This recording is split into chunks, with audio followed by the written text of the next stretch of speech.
नमस्कार, मैं राजू और नो पॉलिटिक्स के एक और एपिसोड में आप सभी का एक बार फिर से स्वागत है। सबसे पहले सभी सनातनी हिंदुओं को श्री कृष्ण जन्माष्टमी के शुभ अवसर पर बहुत बहुत शुभकामनाएं। भगवान श्री कृष्ण आपको अपने जीवन में बहुत आगे बढ़ने की शक्ति दे और आप उनसे निरंतर शक्ति ग्रहण करते रहें। यही हमारी आशा है कि आने वाले समय आपके जीवन में एक उजियाला बनकर आए और आप अपने जीवन में जिस क्षेत्र में भी काम करते हो उसमें आप सफल बने। तो श्री कृष्ण जी के जीवन से हमें बहुत कुछ सीखने को मिल सकता है यदि हम सीखना चाहें तो अगर श्री कृष्ण जी के जीवन से कुछ सीखना हो, श्री कृष्ण जी के जीवन का महत्वपूर्ण जो लक्ष्य था उस लक्ष्य के बारे में बात करना हो तो वो है एक सुपर ह्यूमन की। भगवान श्री कृष्ण एक महामानव थे, महामानव के अवतार में वो थे। उसमें उनके कई सारी लीलाएं हैं, बाल लीलाएं हैं। उसके बाद बड़े होने पर जो उनका महत्वपूर्ण योगदान है वो है श्रीमद् भगवत के गीता के रूप में। श्रीमद् भगवत गीता के रूप में जो उन्होंने दिया वो संसार को आज तक एक नई दिशा दिखा रहा है। मैं रामाधारी सिंह दिनकर जी द्वारा, महाकवि रामाधारी सिंह दिनकर जी द्वारा लिखित रश्मि रथी के तृतीय सर्ग से कुछ पंक्तियां चुराकर आपको बताने का प्रयास करूंगा। आइए शुरू करते हैं उनके कुछ पंक्तियों को। अगर मुझसे कुछ त्रुटि हो जाए बोलने में तो हमको क्षमा करिएगा, क्योंकि मैं कवि नहीं हूँ, लेकिन भगवान श्री कृष्ण के जीवन से कुछ सीखने का प्रयास करता हूँ। उसी प्रयास में मुझे रश्मि रथी की कुछ कविताएं ध्यान पे आई, मैं उसको आपके सामने कहना चाहता हूँ। और चूंकि मुझको सारे के सारे याद नहीं है इसलिए मैं देख कर उसको पढ़ूंगा, इसलिए हमें थोड़ा सा क्षमा करिएगा अगर कहीं गलती होती है तो आइए शुरू करते हैं। वर्षों तक वन में घूम घूम बाधा विघ्नों को चूम चूम, सह धूप घाम पानी पत्थर, पांडव आए कुछ और निखर। सौभाग्य न सब दिन सोता है, देखें आगे क्या होता है।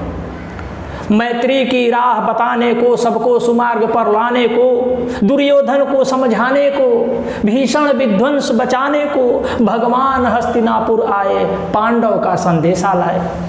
दो न्याय अगर तो आधा दो।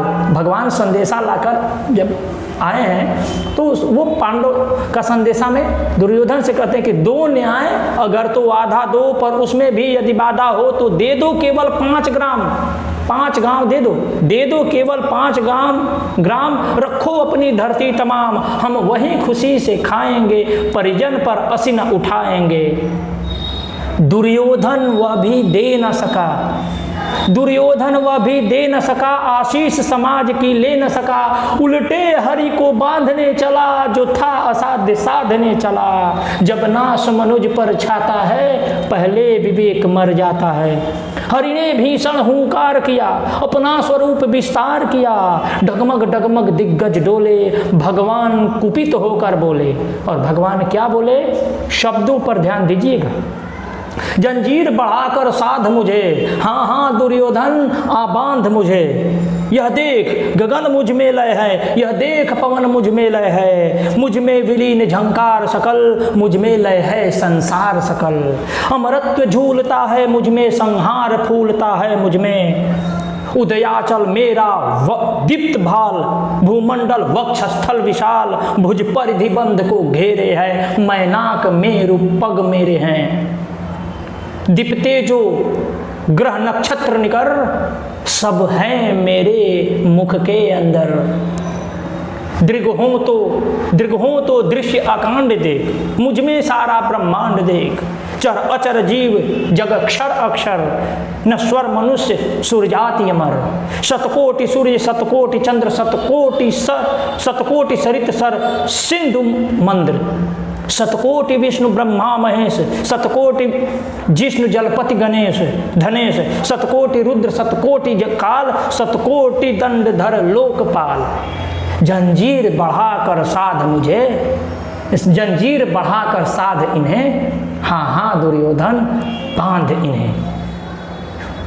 भूलोक अतल पाताल देख, गत और अनागत काल देख। यह देख जगत का आदि सृजन, यह देख महाभारत का रण। मृतकों से पटी हुई भू है, पहचान कहाँ इसमें तू है।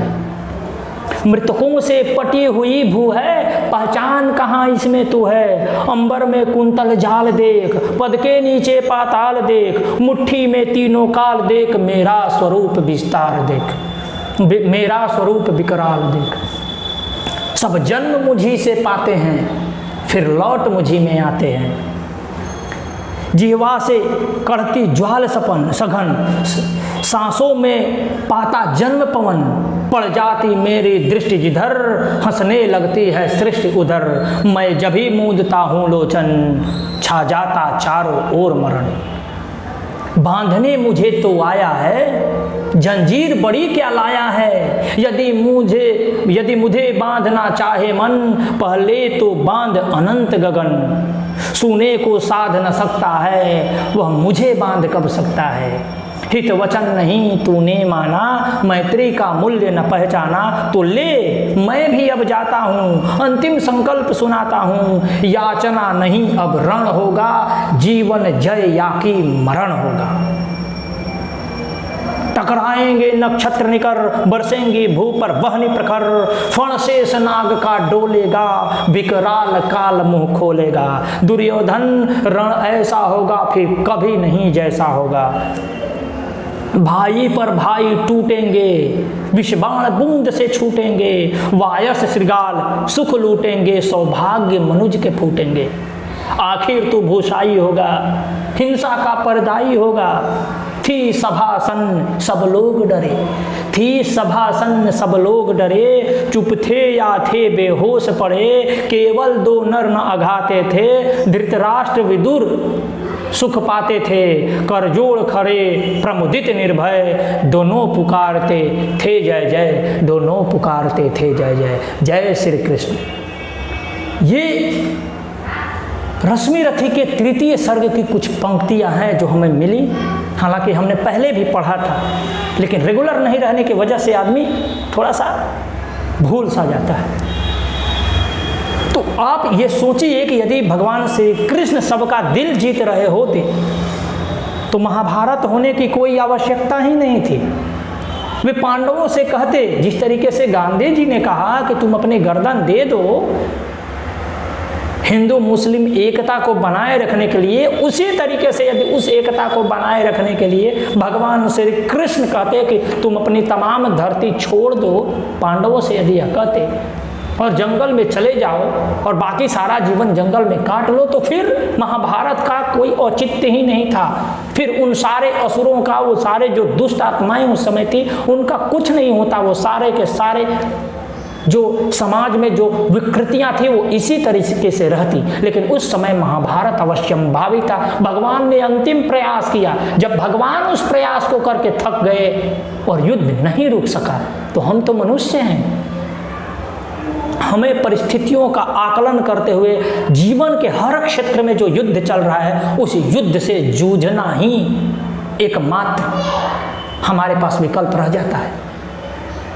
तो इसीलिए इससे हमारे देश के नेताओं को, हमारे देश के अभिनेताओं को और हमारे देश के जितने भी लोग हैं जो इस देश से प्रेम करते हैं, जो अपनी संस्कृति से प्रेम करते हैं, उनको बचाने का प्रयास करते हैं, उनको भगवान श्री कृष्ण से यह सीखना चाहिए कि जब आवश्यकता थी तो वो ऐसे मनुष्य थे, मनुष्य के रूप में अवतरित थे जो बांसुरी बजा करके पशुओं को भी मन मोह लिया करते थे। और जब जरूरत पड़ा तो सुदर्शन का इस्तेमाल करके दुष्टों का संहार किया। और जब आवश्यकता पड़ी तो बिना हथियार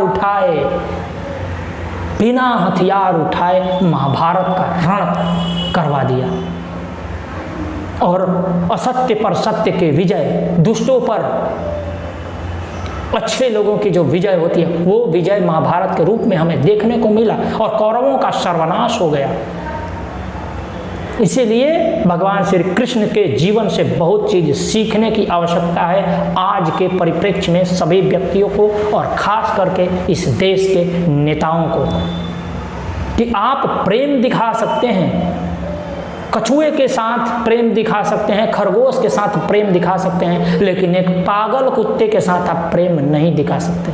जिसके दिमाग में वो जो जहर चल रहा है, उस जहर को आप जहर से ही मार सकते हैं, प्रेम दिखाकर उसको नहीं मार सकते, दिल जीतकर उसका समाप्ति नहीं किया जा सकता। आप खरगोश को अपने बगल में सुला सकते हैं, लेकिन एक पागल कुत्ते को नहीं सुला सकते। उससे अपने और अपने परिवार की रक्षा करनी है तो आपको हथियार उठाकर उसका सर्वनाश करना ही पड़ेगा। आपका बहुत बहुत आभार। नमस्कार।